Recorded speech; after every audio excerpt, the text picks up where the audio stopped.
Hi friends, this is 5 Minutes Tech YouTube channel. Here is Samsung Galaxy A13 smartphone. In this video, you will learn how you can set double tap to turn off screen in your phone Samsung Galaxy A13. First of all, go to the settings of your phone here and click on advanced features. Click on advanced features and select motions and gestures. Here you go to turn on the button again, double tap to turn off screen, double tap on empty space on the home or lock screen. So you go to double tap on the home screen on empty space.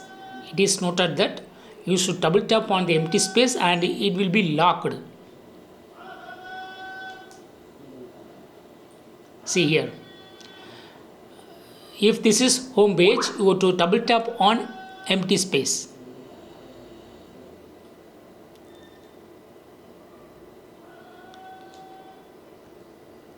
So in this way you can easily set double tap to turn off your screen in your phone Samsung Galaxy A13. That's all friends, thanks for watching, bye.